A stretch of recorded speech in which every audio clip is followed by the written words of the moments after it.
Madam Vice President, Governor Walz, thank you so much for sitting down with me and bringing the bus. The bus tour is well underway here in Georgia. You have less time to make your case to voters than any candidate in modern American history. The voters are really eager to hear what your plans are. If you are elected, what would you do on day one in the White House? Well, there are a number of things. I will tell you, first and foremost, one of my highest priorities is to do what we can to support and strengthen the middle class.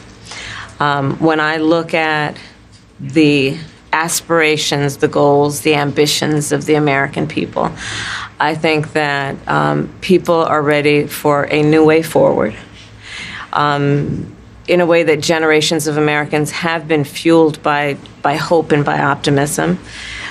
I think, sadly, in the last decade, we have had in the former president someone who has really been pushing an agenda and in an environment that is about diminishing the character and the strength of who we are as Americans, really dividing our nation, and I think people are ready to turn the page on that. So what would you do day one? Day one, it's going to be about, one, implementing my plan for what I call an opportunity economy. I've already laid out a number of proposals in that regard, which include what we're going to do to bring down the cost of everyday goods, what we're going to do to invest in America's small businesses, what we're going to do to invest in families, for example, extending the child tax credit to $6,000 for families for the first year of their child's life, to help them buy a car seat, to help them buy baby clothes, a crib. There's the work that we're going to do that is about investing in the American family around affordable housing, a big issue in our country right now. So there are a number of things on day one. What about you? Well, I'm excited about this agenda, too. As I said, the idea of inspiring America to what can be. And I think many of these things that the Vice President's proposing are things that we share in values. And the child tax credit is one we know that reduces childhood poverty by 1/3. We did it in Minnesota to have a federal partner in this. Unbelievable, I think, in the impact that we can make. You talked about, you call it the opportunity economy. Yeah. You are well aware that right now many Americans are struggling. There's a crisis of affordability. Yeah. One of your campaign themes is we're not going back. But I wonder what you say to voters who do want to go back when it comes to the economy specifically, because their groceries were less expensive, housing was more affordable when Donald Trump was president.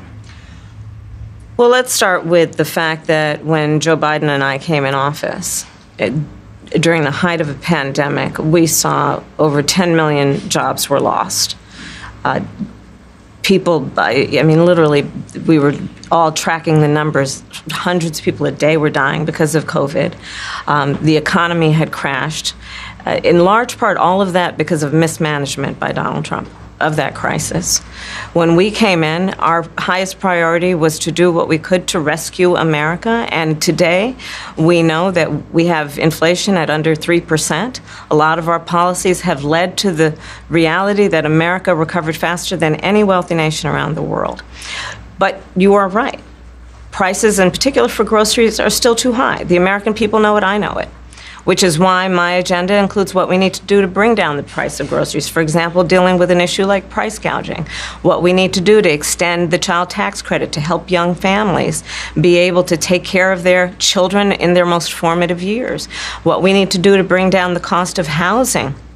My proposal includes what would be a tax credit of $25,000 for first-time home buyers, so they can just have enough to put a down payment on a home, which is part of the American dream and their aspiration, but do it in a way that allows them to actually get on the path to achieving that goal and that dream. So you have been vice president for 3.5 years. Yeah. The steps that you're talking about now, why haven't you done them already? Well, first of all, we had to recover as an economy, and we have done that. I'm very proud of the work that we have done that has brought inflation down to less than 3%. The work that we have done to cap the cost of insulin at $35 a month for seniors. Donald Trump said he was going to do a number of things, including allowing Medicare to negotiate drug prices. Never happened. We did it.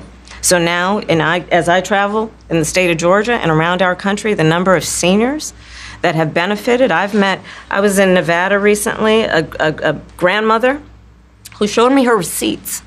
And before we capped the cost of insulin for seniors at $35 a month, she was paying hundreds of dollars, up to thousands of dollars a month for her insulin. She's not doing that any You longer. maintain Bidenomics is a success. I maintain that when we do the work of bringing down prescription medication for the American people, including capping the cost of the annual cost of prescription medication for seniors at $2,000, when we do what we did in the first year of being in office to extend the child tax credit so that we cut child poverty in America by over 50%, when we do what we have done to invest in the American people and bringing manufacturing back to the United States so that we created over 800,000 new manufacturing jobs, bringing business back to America, what we have done to improve the supply chain so we're not relying on foreign governments to supply American families with their basic needs, I'll say that that's good work.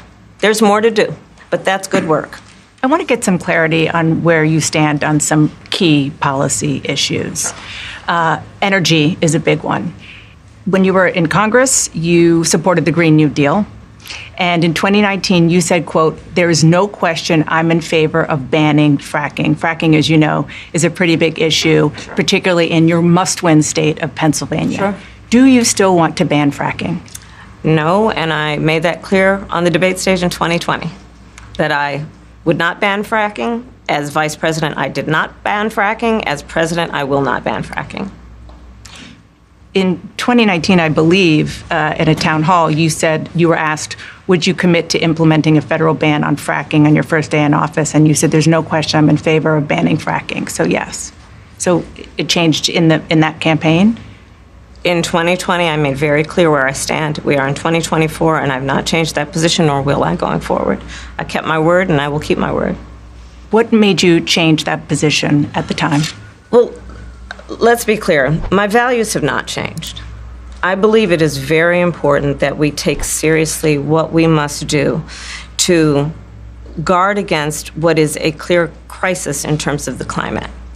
And to do that, we can do what we have accomplished thus far. The Inflation Reduction Act, what we have done to invest, by my calculation, over probably $1 trillion over the next 10 years, investing in a clean energy economy.